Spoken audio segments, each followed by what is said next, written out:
पढ़ने का मन नहीं कर रहा। कितने लोगों के मन में ये बात आती है? तो बधाइयो, ये सिर्फ आप नहीं है, हर दूसरे दिन हर किसी के मन में ये बात आती है कि चलो छोड़ते हैं, नहीं होगा, आज पढ़ने का मन नहीं है। जो आज IAS भी है, उनके पिछले इंटरव्यूज में उन्होंने खुद एक्सेप्ट किया है कि हर दूसरे दिन उन्हें लगता था कि छोड़ देते हैं, हमसे नहीं होगा, पढ़ने का मन नहीं कर रहा है। क्या उन्होंने उस समय अपनी स्टडीज, अपनी पढ़ाई उस समय छोड़ दी होती तो आज वो IAS होते? नहीं। इस दुनिया में जिन्होंने भी बड़े से बड़े महान काम किए हों, चलिए आप मूवीज बहुत देखते हैं, एक्टर्स को ही ले लीजिए, जब वो एक्टिंग की दुनिया में आने वाले थे, पैशनेट थे, लेकिन जिन्हें इतने साल हो चुके हैं, क्या उन्हें मन करता होगा डेली उतना ही मेहनत करने का? आपको क्या लगता है? उस फील्ड में मेहनत नहीं है? दुनिया का कोई भी फील्ड क्यों ना हो, इंसान कहीं भी किसी भी चीज में सक्सेस क्यों ना हो, उसको हर क्षेत्र में उतनी ही मेहनत की जरूरत होती है। तो किसी और को कंपेयर करके अपना कोई लक्ष्य डिसाइड ना करें, खुद को एनालाइज करें, आपको क्या पसंद है, आपकी चॉइसेस क्या है। जब आप खुद को एनालाइज करेंगे और तब जो आपकी इच्छा होगी, जो आपका लक्ष्य होगा, जो आप पाना चाहेंगे, तब जब आप उसके लिए प्रयास करेंगे तो उसके लिए आपके मन में होगा दृढ़ निश्चय। तो सबसे पहले तो आपका लक्ष्य आपका अपना होना चाहिए, ना ही किसी और के द्वारा मैनिपुलेट किया हुआ, ना ही किसी और को देखा हुआ। तो सबसे पहले आप अपनी चॉइस से अपना लक्ष्य डिसाइड करें, तब आपका मन नहीं भटकेगा। जब आपका मन नहीं भी होगा, तब भी वो आपका लक्ष्य है जो आपसे जबरदस्ती मेहनत करवाएगा। आप कभी अपने स्टडीज को छोड़ेंगे नहीं अगर आपका खुद का सपना होगा कुछ बनने का, जो आपने लक्ष्य तय कर रखा हो। अधिकतर बच्चों से मेरी मुलाकात होती है, वो कहते हैं कि उन्होंने सोचा ही नहीं, बस वो चलते गए धारा की बहाव पे। तो ध्यान रखें, ऐसे लोगों को सिर्फ उतना ही मिलता है जितना हासिल करने वालों ने छोड़ दिया होता है। सो आपको क्या चाहिए ये डिसाइड करें और उस क्षेत्र में मेहनत करें। ऐसा हो ही नहीं सकता कि अगर आप किसी चीज के लिए पैशनेट हो, किसी चीज के लिए आपके मन में दृढ़ इच्छा शक्ति हो, आप उसके लिए प्रयास कर रहे हो, वो आपको ना मिले, ये असंभव है। आपको वो सब कुछ मिलेगा जो आप चाहते हैं और जिसके लिए मेहनत करते हैं। तो ये मन का बहाना हमेशा के लिए कट आउट करें। किसी भी काम को, कोई लक्ष्य को हासिल करने के जो स्टेप्स होते हैं, वो स्टेप्स में जब आप आगे बढ़ेंगे तो बहुत बोरिंग हो जाता है। कोई नया चीज, दूर के ढोल सुहावने सुने, कोई नई चीज दिख जाती है जिसमें कोई एंजॉय कर रहा है, तो आपको वो लगता है कि वो वाला फील्ड बहुत अच्छा है, वो चुनना था आपको। नहीं, आप किसी भी फील्ड को चुन ले, उसमें भी उतनी ही बोरियत है जब आप उसके लिए मेहनत कर रहे हैं, जो किसी को दिखाई नहीं देता। मैं आपको पहले भी बोल चुकी हूँ कि जो आपका लक्ष्य है वो उस चीज को पाना नहीं है, उस चीज को पाने तक के लिए जो आपने सफर तय किया है वो आपकी सफलता है। तो आप चुनाव बड़े ध्यान से करें, अपने स्वयं को एनालाइज करके अपना लक्ष्य तय करें और दृढ़ निश्चयी होकर लगे रहें। और ध्यान रखें, बीच में कोई रुकावट ना आने दे। आप लगातार पढ़ाई कर रहे हैं लेकिन बीच में किसी कारणवश 1 या 2 दिन का गैप आ जाता है, आपका तारतम्य उस स्टडी से, उस सब्जेक्ट से टूट जाता है, तो आपको ऐसा लगता है कि नहीं अब हो गया, अब नहीं करते। तो आप वो लय को टूटने ना दें, कंटिन्यू रहे, कंटिन्यूटी इज मस्ट। बीच में आप छोड़ोगे तो वो चीज आगे नहीं बढ़ पाएगी और आपका मन उसमें बहुत बड़ा रुकावट बनेगा। तो आई होप आप समझ रहे हो मैं क्या कह रही हूँ। पहले तो लक्ष्य ध्यान से चुने, फिर उस पर लगे रहें, और दूसरी बात, रुकावट नहीं आने दी, किसी भी तरीके का गैप नहीं आने दी, किसी भी हाल में जो आपका स्टडी रूटीन है उसे फॉलो करें। आपका मन कहीं नहीं भागेगा, अपने सफल होते तक भटके नहीं, बस टिके रहें अपने लक्ष्य को हासिल करने के लिए। तो नमस्कार बच्चों, हम पढ़ रहे हैं दशमलव पद्धति, जहां मैंने कल आपको एक प्रश्न दिया था, 3 घंटे 15 मिनट को 5 घंटे के भिन्न के रूप में लिखे। तो आप में से कितने लोगों ने इसे सॉल्व किया, वो तो कमेंट में दिख ही गया।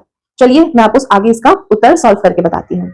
तो ऐसे जो प्रश्न मैंने आपको कल भी सॉल्व कराए थे, उसमें मैंने आपको बताया था कि यूनिट सेम रहना चाहिए, अंश और हर का। तो यहाँ पे आप हर में किसको रखेंगे, जिसके सापेक्ष आप तुलना कर रहे हैं 5 घंटे के भिन्न के रूप में, के या का, ये जो है उसके सापेक्ष होता है, तो वो होता है हर में। तो हर में है आपके 5 घंटे, तो अंश में क्या होगा, अंश में है 3 घंटे 15 मिनट। इसमें तो घंटे भी है और मिनट भी है, तो आपको सबसे पहले इसको घंटे में चेंज करना है, क्योंकि हर में घंटे है। यूनिट सेम रहना चाहिए, तभी आपका सोल्यूशन सही होगा। तो आप 3 घंटे 15 मिनट को क्या लिख सकते हैं, 3 घंटे 15 मिनट, इसको क्या लिख सकते हैं, 3 घंटे प्लस 15/60, ये घंटे के फॉर्म में आ गया। क्यों आया, ध्यान से देखिए, 1 घंटे में कितने मिनट होते हैं, 60 मिनट होते हैं, और 1 मिनट में कितने घंटे होते हैं, जो 60 है वो हर में आ जाएगा, यूनिट घंटे में बदल जाएगा। 1 मिनट में 1/60 घंटे। तो इसी 1 मिनट को अगर मैं 15 मिनट करूं, मीन्स मैंने यहाँ 15 का मल्टीप्लाई किया, तो ऑब्वियसली इधर भी मुझे 15 का मल्टीप्लाई करना पड़ेगा।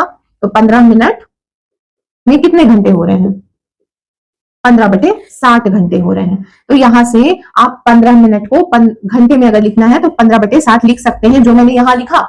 आई होप ये बात आपको समझ आई होगी। तो आगे कैसे सॉल्व करेंगे, तो 3 धन 15/60 को आप क्या लिख सकते हैं, 15, 15 20, 15 45, 15 चौक 60, तो 13 धन 1/4। इसे भिन्न के फॉर्म में कंप्लीट करें तो 4 3 12 धन 1, 13/4।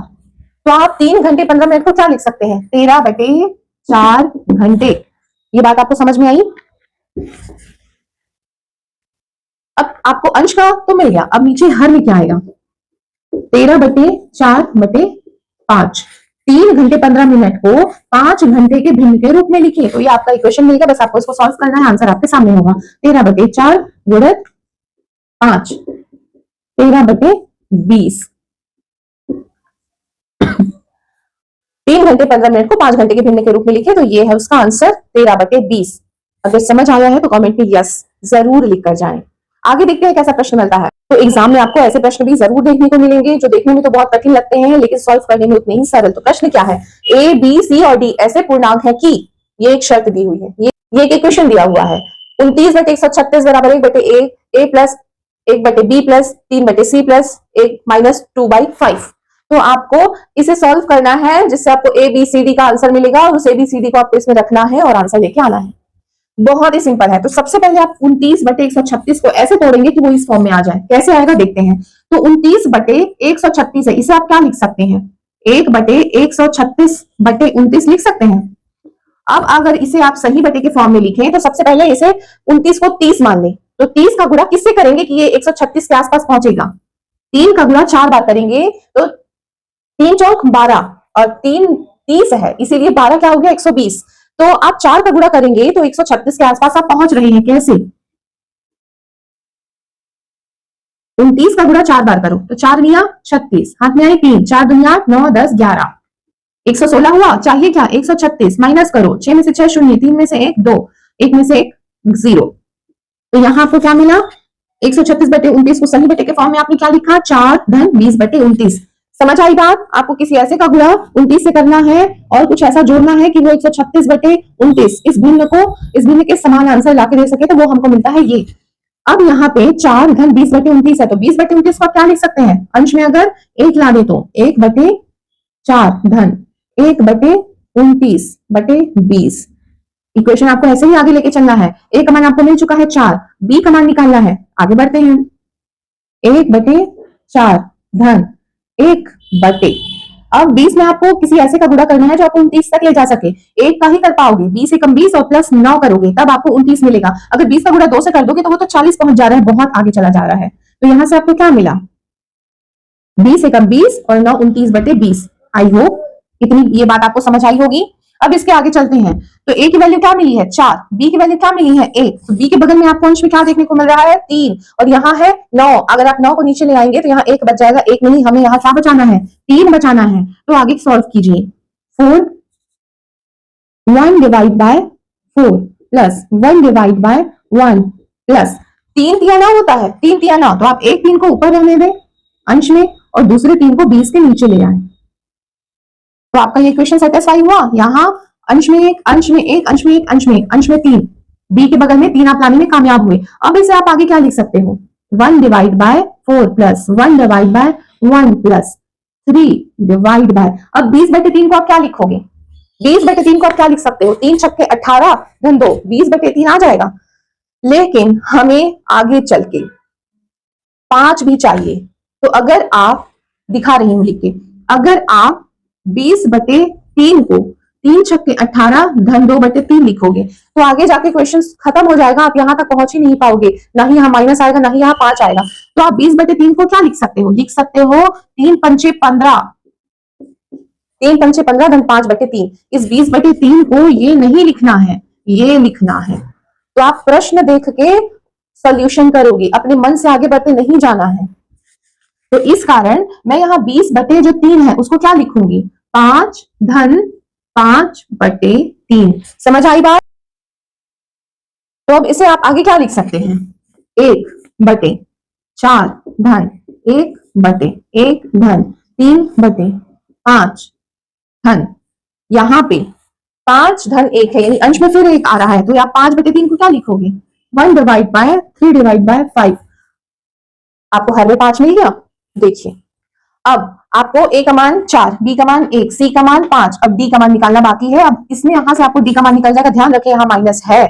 देखते हैं आगे क्या करना है, 1/4 प्लस 1/1 प्लस 3/5 प्लस 1/3/5 को आप क्या लिख सकते हो, 5 का गुणा 1 से करना है तो उसमें कितना माइनस करोगे तो 3 आएगा, माइनस करोगे 2 का तो 1 - 2/5 5 एकम 5 -2 3/5। यहां से आपका ये जो इक्वेशन है वो सेटिस्फाई हो रहा है। देखिए अब ये इक्वेशन और ये इक्वेशन पूरी तरीके से सेम है, कोई डिफरेंस नहीं है। तो यहां और यहां कंपेयर करें और आपको आंसर मिल जाएगा। ए का मान क्या है? 4 है। बी का मान क्या है? 8 है। सी का मान क्या है? 5 है। और डी का मान क्या है? 1 है।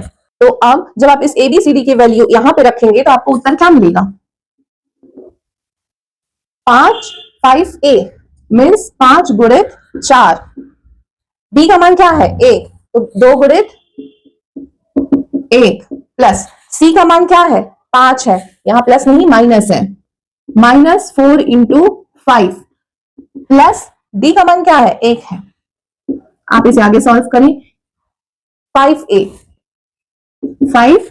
का मान क्या है? 4। तो 5 चौक 20 धन 2 एकम 2 ऋण 4 पंचे 20 धन 1।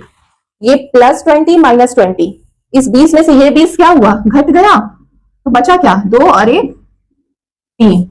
तो इतने बड़े विशालकाय प्रश्न का आंसर आपको क्या मिला? 3।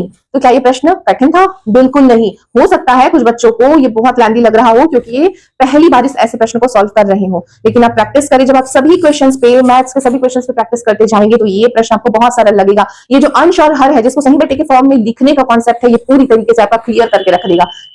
आगे जो और कुछ बड़े प्रश्न आएंगे जहां आपको अंश हर मिलेगा, सही बेटे के फॉर्म में लिखने होंगे, तो ऐसे सारे डाउट, सारा कॉन्सेप्ट यहाँ पर क्लियर हो चुका रहेगा। तो ये आपको इनडायरेक्टली भी हेल्प करेगा। ये प्रश्न आपको डायरेक्टली तो हेल्प कर रहा है अगर एग्जाम में देखने को मिल रहा है, लेकिन अगर डायरेक्टली नहीं हेल्प कर पा रहा है तो इनडायरेक्टली ये जो अंश हर का मैनेजमेंट है और सही बेटे के फॉर्म में लिखना है, ये सब प्रैक्टिस आपको ये प्रश्न एक बार में ही करा देता है। तो आई होप आपको ये प्रश्न और इसका सोल्यूशन पसंद आया होगा। सो बच्चों, वीडियो अगर अच्छा लगा हो तो प्लीज लाइक करें, अपने सभी दोस्तों को शेयर जरूर करें। चैनल सब्सक्राइब नहीं किया है अभी तक तो सब्सक्राइब कर ले। और अगर आप नए व्यूवर्स हैं इस चैनल पर और आज इस वीडियो को पहली बार देख रहे हैं तो पिछले बैक वीडियोस को जाके जरूर देखें, आपको कॉन्सेप्ट समझने में आसानी होगी। और प्लीज कमेंट करना मत भूलें। मैं अपनी हर वीडियोस में आपको रिक्वेस्ट कर रही हूँ कमेंट करने के लिए। So please comment. कुछ समझ नहीं आ रहा है क्या लिखे सोचकर, तो आप यस, ओके, नाइस या एनीथिंग जो आप चाहते हैं, जो आपके मन में आ रही है वीडियोस को देखते हुए, कोई सजेशन है जो आप मुझे देना चाहें तो आपका वेलकम है। कोई क्वेश्चन है जो आप पूछना चाहते हैं, कोई क्वेरीज है जो आप जानना चाहते हैं या किसी और तरीके का गाइडेंस चाहते हैं तो आप प्लीज कमेंट करके जरूर पूछें। मिलते हैं ऐसे ही कुछ और प्रश्नों के साथ कल सुबह 8 बजे। तब तक के लिए नमस्कार बच्चों।